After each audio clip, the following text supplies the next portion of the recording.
Woo, that was so beautiful. I want to say hello for a moment to the hundreds of folks who are watching on YouTube and try to describe this amazing, amazing evening to you. Over my shoulder, over the barn, is a sliver of a moon rising. Ahead of me, a couple hundred yards, there's a fire burning at the top of the hill, another fire over to my right, and a fire in the back, and 150 wonderful, wonderful people spread out. To all our dear friends here at Knoll Farm, we love you. To all our dear friends across this pesky continent in Gustavus, Alaska, we love you too. To all my colleagues at National Parks Conservation Association for your hard work defending the places and challenging the stories of America, I thank you for your love of this place. And to every Better Selves fellow in 40 states, we believe in you.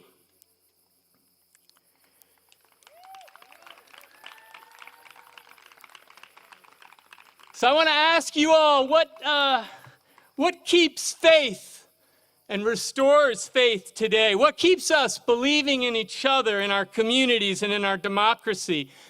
Our answer is written on the banners of the big barn there. Harvest and courage. It's about being courageous enough to always share the harvest of our lives, whatever that harvest is. It's the willingness to reach out to others, to keep faith, the willingness to listen to others who might be strangers to us. And just people being courageous keeps my faith. And by that I mean courageous to have conversations that matter and transform today. Courage to talk about difficult things with kindness. Courage to stand up to this moment our nation is in with our own power, our own wisdom, to use all the privileges we have. And courage to know we can't do it alone.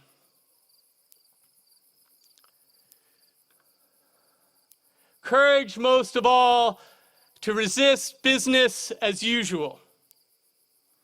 So what keeps faith for me is people relying on their community, folks who know that nothing they could ever pile up in their bank accounts is as valuable as the relationships they keep, right? The people they trust and who trust them.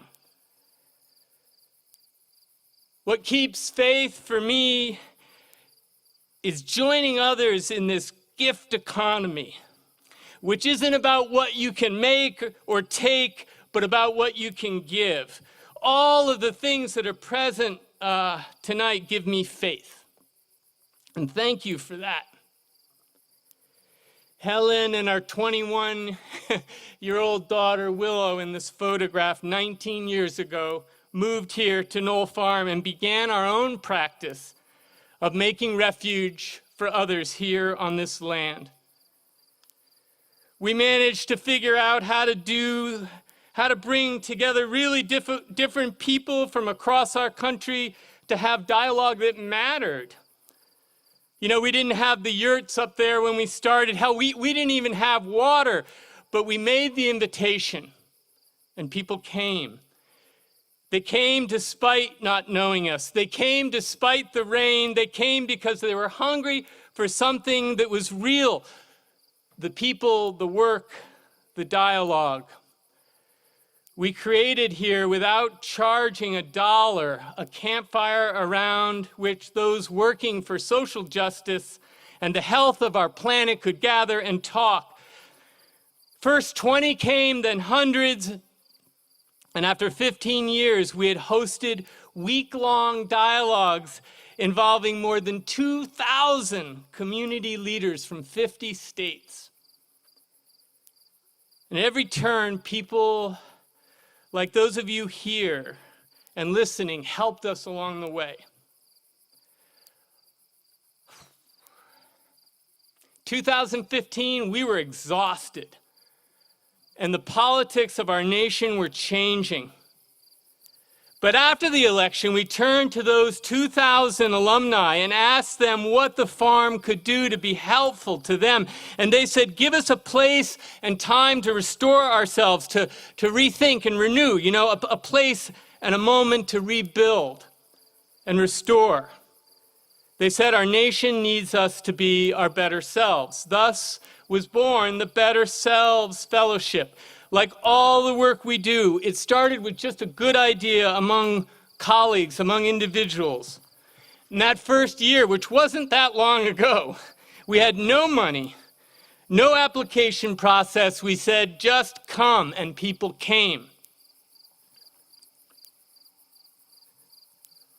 More than ever before, you know this, more than ever before, our country is sustained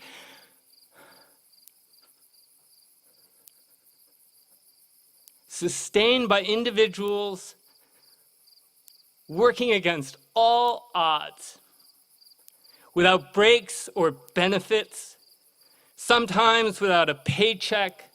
They're confronting systems that are so much bigger than themselves. Day after day, because, they just couldn't do otherwise. We created a fellowship for them. So it's called the Better Selves Fellowship. So we open Knoll Farm every year to people we've never met, and we give them what they need most, encouragement just to do their best work, time to renew and recommit. Some of them are here tonight. There's something unique and just beautiful about it that we believe in completely. It's radical hospitality, just making refuge for others. So here's a glimpse of this year's fellows. They come from United States' largest cities to a small community in Michoacan, Mexico. One co-directs Atlanta's largest reconciliation effort, leading the way toward environmental justice and collective liberation. Another is the co-founder of Brooklyn Rescue Mission Urban Harvest Center and the Bed-Stuy Farm. Another is the executive director of the Southwest Organizing Project. And yet another is a state senator from New Mexico. One is a science writer for Wired magazine and an assistant professor in the Department of Ecology and Evolutionary Biology at Yale. They're herbalists, political scientists, storytellers, civil rights attorneys, musicians, landscape ecologists, healing artists.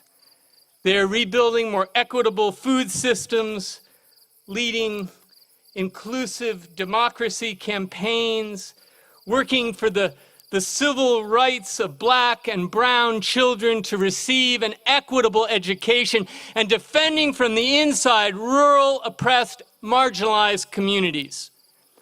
They drive change by reframing how big organizations like Yale think about power, while also encouraging us all to develop our own sense of what is equity and justice today. Their long work reflects the future of America and how we need to embrace the critical issues of identity, cultural differences, and human rights. Many of them began their life work before they can remember as children, when they first encounters the sounds of oppression and the rhythms of liberation. All of this is about gifts. Our friend, the great writer, Robin Wall Kimmerer says, here in this moment, you give your gifts and you meet your responsibilities.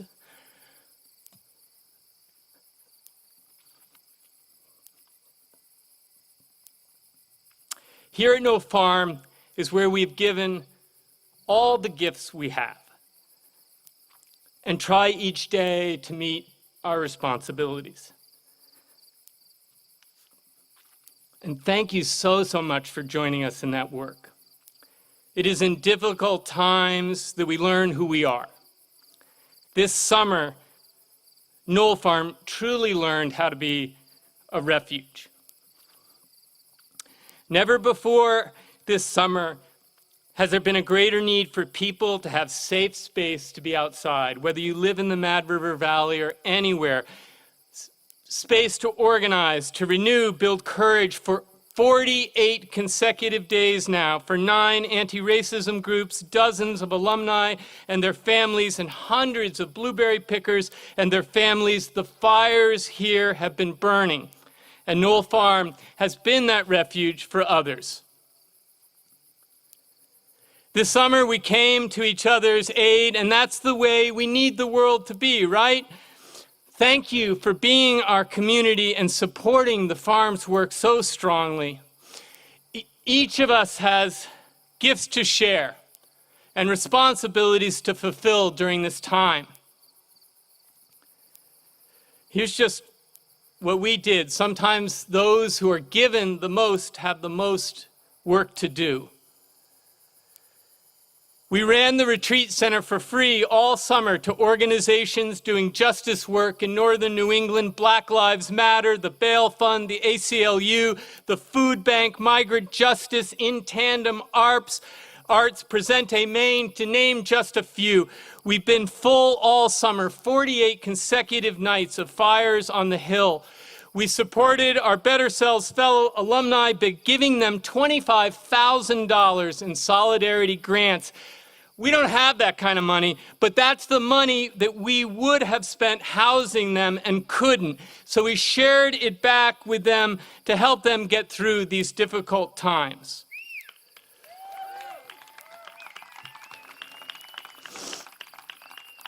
We found the way to safely open this farm to hundreds and hundreds of Vermont families, and you're here tonight. Thank you. I want to thank the Vermont Community Foundation, because on June 9th, I'll never forget it, happens to be my birthday, I got a call from them, and they said that 2 anonymous donors had given us the initial funding to reopen our retreat center for free. They believed in us, which was powerful medicine, because it helped us to believe in ourselves. So more than 150 others have made donations over the last month to help us continue this work through the summer and next year. Here's the code. If you haven't made a gift, I have the numbers written here on my hand. Since the concert started, $5,500 have been donated. Thank you so much. We are at $31,600 raised. We would love to be able to get to 35. The majority of those gifts have been for less than $50, and 25 of them have been for more than $1,000. Thank you so much. All of them have given us great encouragement. Thank you. So before returning to Peter, Mulvey, and Barry, and Lawrence, and Allie, I just want to thank you all for this extraordinary evening. Thank you for being part of our community. Please give a warm welcome back to Peter Mulvey.